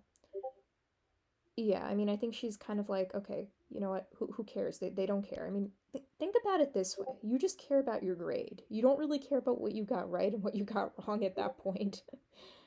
Yeah, I mean, at that point, if you know you passed, then you're just like, okay, hallelujah, I passed. I really don't care. Because you're probably not going to look at this again. I hate to say it. But yeah, because of that, finals are not posted, but that's really not a problem. They are the exact same questions. So literally study the same questions. You're studying now instead of just exam 1 or exam 2, you're studying both of them. That's literally all you gotta do. I did take exam 3. So I Did well on exam 1. I didn't do too hot on exam 2 because of my perpetual hatred of proofs. But between the two of them, I averaged a B in the class. Me being an overachiever. Also because I needed to keep my average up for my scholarship and stuff, I was just like, yeah, let me just take the final. Because you know what? I had a B, and the worst I could get is a B. Right? If I ended up doing worse, then okay, that settles that. But the final ended up being easier in my opinion because there was a larger variety of questions, and basically I did really well on that, and that boosted me to an A.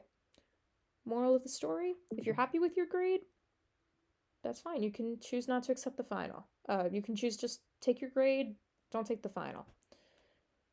If you want to take the final, go ahead. It won't hurt you. It really can't hurt you. If you end up doing worse, she just will count your other grades instead of the final. So literally there is nothing to lose. There is literally nothing to lose. So I took the exam, it helped me. So I would say take it. The final is exam 1 with pumping lemma and Turing, and algorithms and pushdowns. Yeah, I'd say put everything in exam 1 and union it with everything in exam 2 and union it with pushdowns. And that's going to equal your final exam.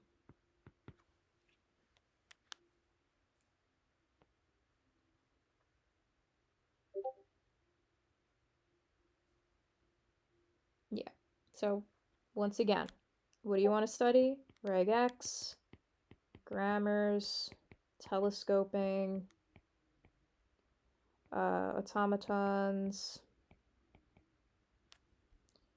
exam 2, pumping lemma, Turings, those pesky algorithms, and pushdowns. Oh, and Gödel's.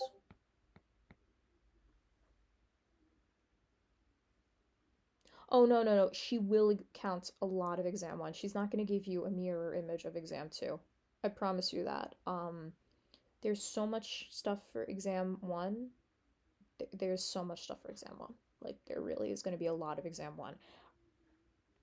Again, you can't quote me on everything because, you know what, she'll change things up.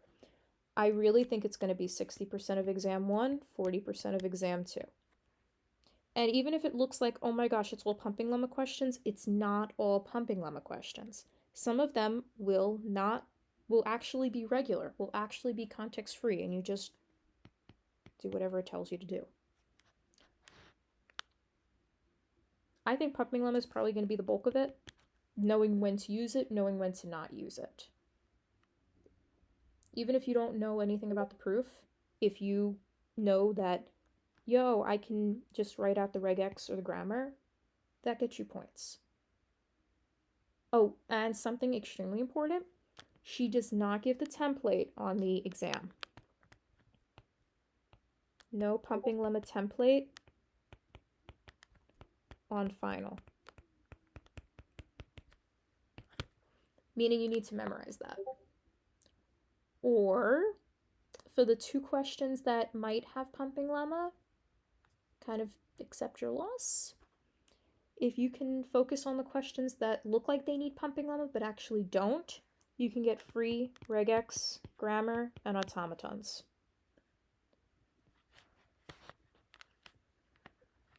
Some people might be good with, yeah, listen, if you study the template by heart and can recite pumping lemma in your sleep, by all means, keep that in your head and do it. Some people are good at memorization. Great for you. If you're not good at memorization, or you just really hate proofs like me, that's totally fine too. There are many opportunities. If there's 120 points and you need a 60 to pass, that means you only need to answer half the questions. Correct. Answer half the questions correct. Don't just say answer half the exam and leave the exam. Please don't do that. But there's a lot of wiggle room. I made a pushdown video. I'm probably gonna upload that to YouTube as well. But yeah, watch the pushdown video. I'm pretty sure that kind of went over things. Also, go through her problem book for more specific questions and stuff. Like, if you know that you need help with pushdowns, just do like 10 of those problems and you'll be fine. Go to the exams for a general review. Go to the problem book for a specific review of a certain topic. There's no need to like go through every single problem in the problem book or every problem in the exams. Assess what you need to go over and go over those questions. Study smarter, not harder. Yeah, honestly, pumping lemma, best way to memorize it, just write it out over and over and over and over again. It's kind of like code. The more you write it out, the more you practice it, it'll stick in your brain. And quick psychology hack. I don't know whether it works for some or works for all or whatever, but they say if you chew gum while you're studying, and then if you chew the same gum during the final exam, it helps you out. There's some psychology behind it. I'm not going to go into that, but AP Psych, right? Yeah. Listen, I'm not saying rely on that, but yeah. And 60 points is 100%. So, actually, wait, I'm sorry. This is passing.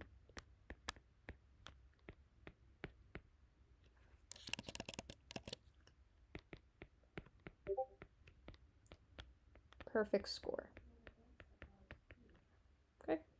60 out of 120, meaning you get half the points right, is passing. 100 out of 120 is a perfect score. Now, this is not guaranteed. She might have more questions. I don't know. Maybe she has 150 points. On my test, I know she gave us a lot of extra points. Questions. You're talking this as a normalized score, right? The percentage score.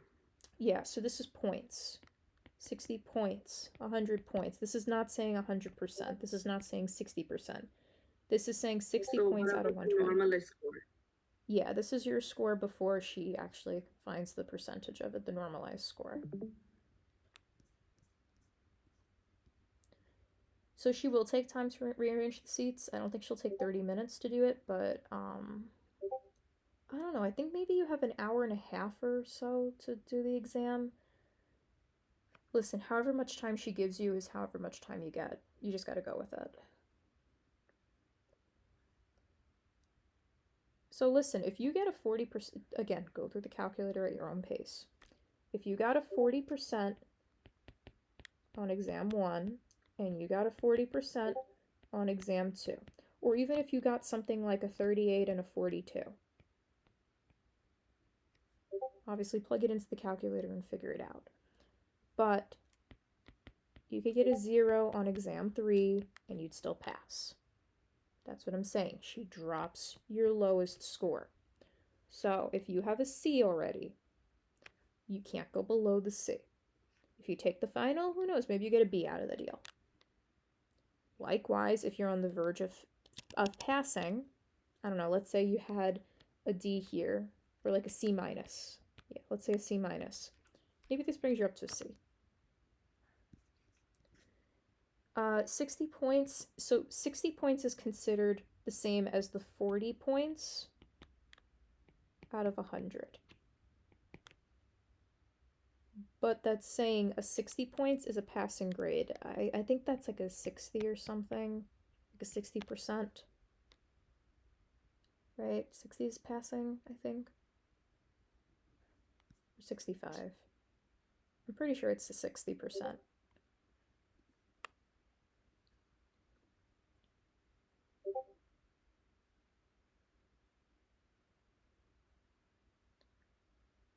So if you need a 33%, I only need 33 points.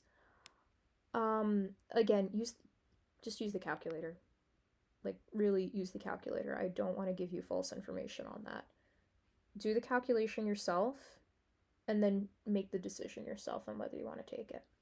What I'm saying here is she will drop your lowest score. If you got a 40 and a 40, and let's say if it averaged a 40, and you passed, and you're happy, C's get degrees, right? You don't have to take the final. Maybe you got an A already. Don't take the final. There's no need to take the final at that point. Actually, really, if you got an A, there is no need to take the final. Like, you can't go higher than an A. And if you take it, and if you don't take it, it will not go against you. So if you got an A, you don't have to. And if you don't trust me, you can ask Amart. He didn't take the final. Kevin, he didn't take the final. A lot of people didn't take the final. I took the final. There's nothing wrong with taking the final. There's nothing wrong with not taking the final. I'd say take it if you want to go a little higher with your grade. If you're happy with your grade, don't take it. Simple as that.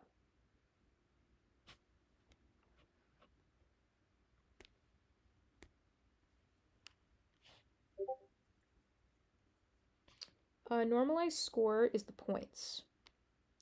Your percentage is when it gets converted to a percentage. So for instance, 60 points out of 120 points converts to a 50%. And in her curve, that's considered passing.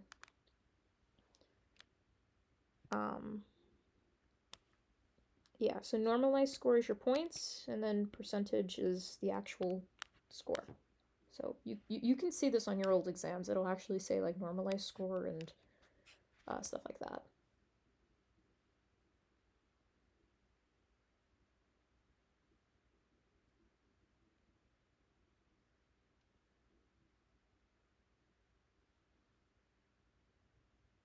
Any other questions?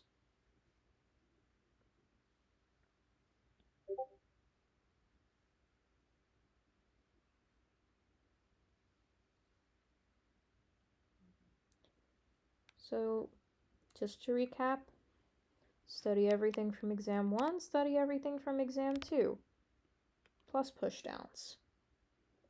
And that's pretty much going to be everything on the final.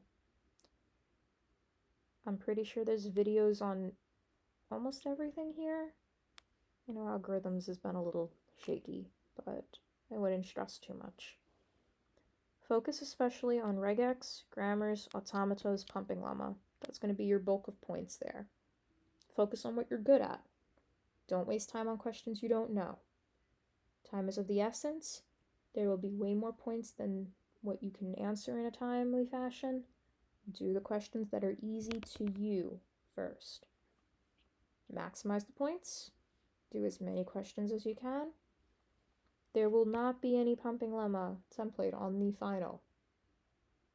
So you need to either memorize the template or focus on other things and cut your losses for that part. Can we do a finite automata? If you have a question, sure.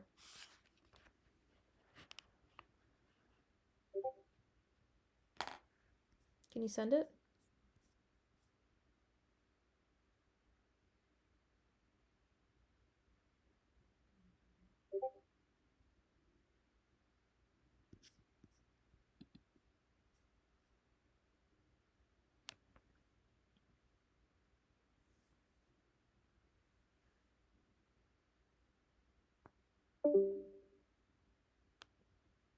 Yeah, this will be the last problem of the night.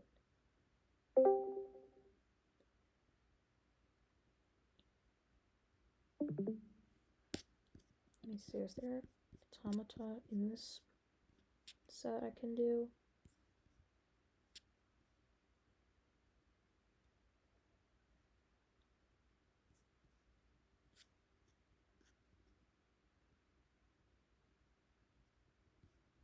Alright. There is one from that last exam. I'll do that one. And then this will be the last problem of the night. If you guys have any other questions, you can just kind of message in the chat. Sorry, I sent you in the general. I didn't realize. I was waiting for you to see. Oh, okay. Gotcha. Okay, yeah, I see. No problem. Yeah, I know there's like too many channels sometimes. Alright, thanks for sending that. Yeah, sometimes there's just too many questions, too many exams and stuff. Okay. So this will be the last problem, and alphabet A, B, C that begin and end with the same letter. Okay, cool. So what is this saying? It's the set of exactly those strings over the alphabet ABC that begin and ends with the same letter. So I don't need to worry about lengths. I don't have to worry about palindromes. I don't have to worry about anything like that. All I need to do is do A, anything I want, A. B, anything I want, B. C, anything I want, C. That's all I'm looking for. And I'm making an automata of this. So what I can do is I can start out here and I can say, okay, I can do an A, anything I want,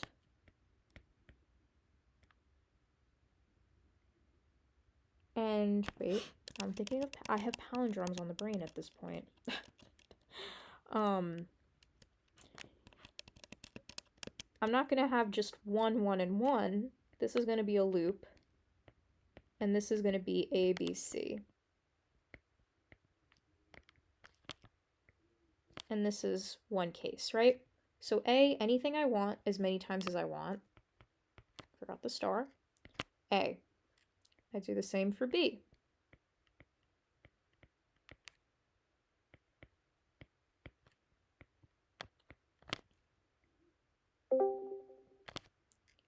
And I do the same for C.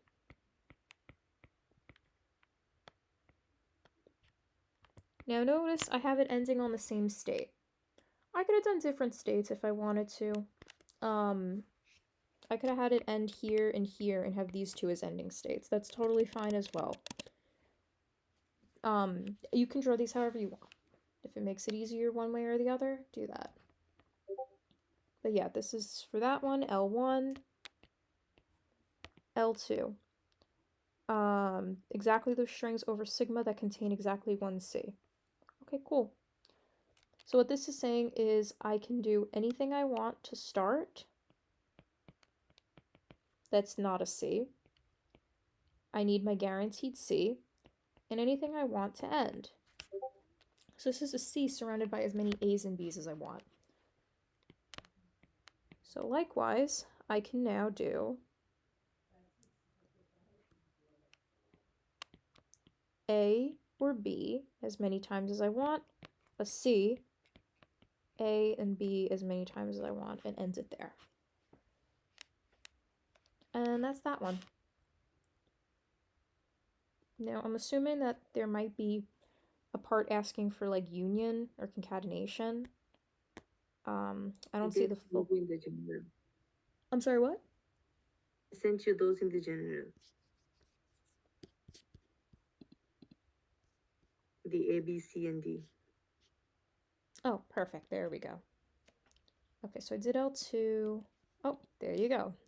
We got complement and we got the intersection. Okay, intersection. So there's 3 different things to keep in mind. Union, intersection, complement. Union is saying put the 2 things together. So that would mean things that start and ends with the same letter and have exactly one C.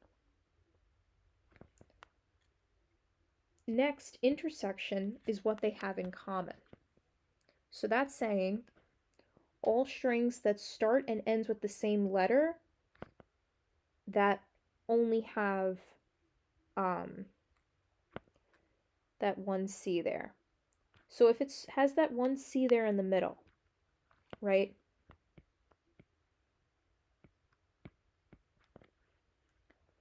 This is saying I have to have one C and I have to have an A or a B on either side. Because I'm only able to have one C, I can't start and end with the C.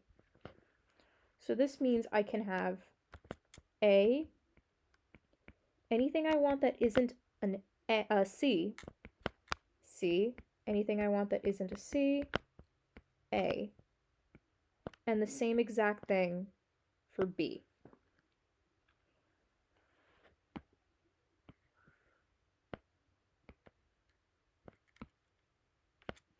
So what would this look like? Well, I'm going to have 2 cases. One is an A, one is a B. So this is A or B star, C, A or B star, finish off with an A.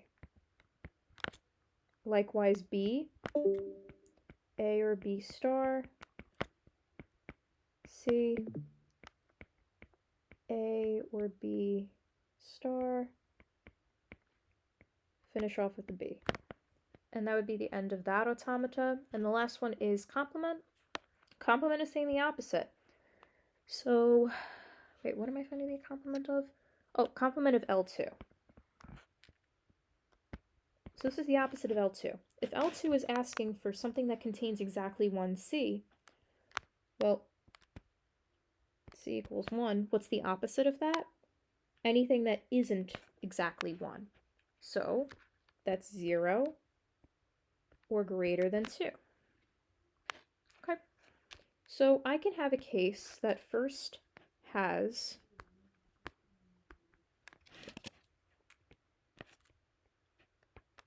any number of A's and B's that I want, right?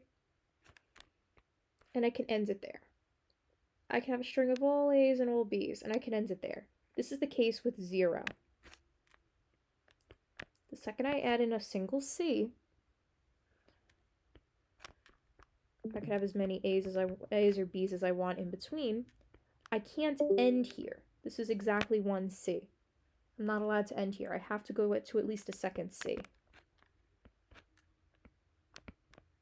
Now here, once I have that second C, I can end it, or I can have anything I want. This time, though, I'm not limited to just A's and B's. I can now do C's as well. Because this is saying, okay, I have a C here, I did another C here, and at this point, now I'm free to have A's and B's and C's up till the end. But I guaranteed I had at least 2. So that would be the finished automata for that one. And that's the end of that question. Yeah, I have sorry, I'm gonna ask a question. So for L2 bar, so I have there should be more than one C. Yes. Actually, it could be 0 or greater than 2. It just can't be 1.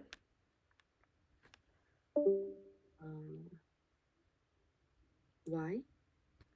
So you're thinking of the opposite of what it's telling you. What is it saying? It's saying exactly 1C. Well, the complement is the opposite. Okay. So I have a case for 0, and then I have a case for 2 or more. I can only end in these 2 positions here. So I'm never going to end with just 1C. Therefore, opposite of L2. For instance, if they said something similar, like your C's have to be greater than 3 for L3, let's say. Complement of L3 would be the opposite. C is less than or equal to 3. It's the opposite. If this is saying it has to be greater than 3, okay, it has to be like 4, 5, 6, etc. The opposite would be 3 or less.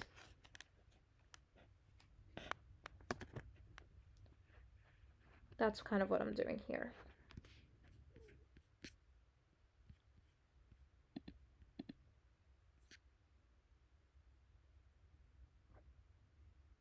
Good?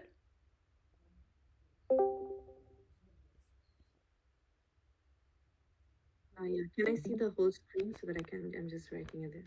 Oh, yeah, totally.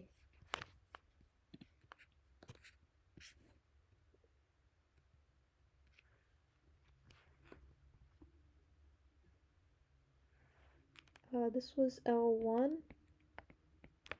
This was L2. This was the intersection, and this was the complement.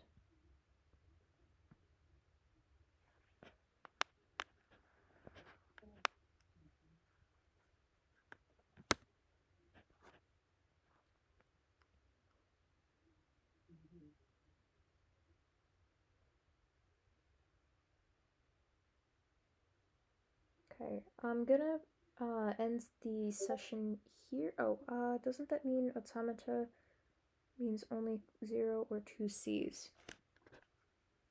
could have more than because of this loop here. A, B, C. I can loop and I can do more C's at the end if I want.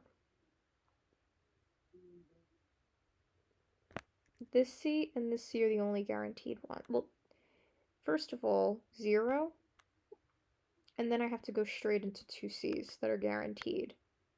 And then I could have more if I want.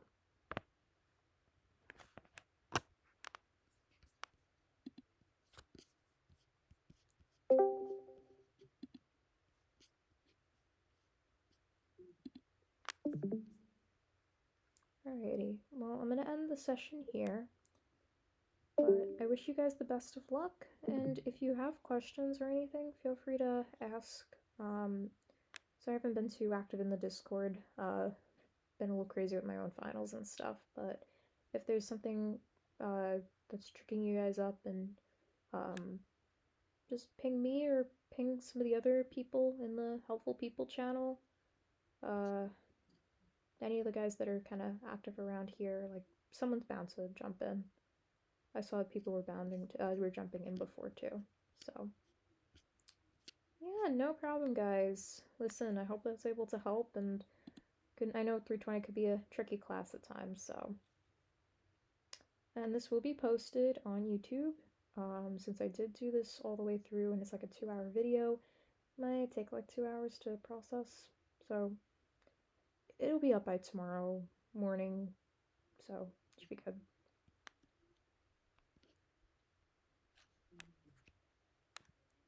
Alright, guys. I'm gonna end the recording here.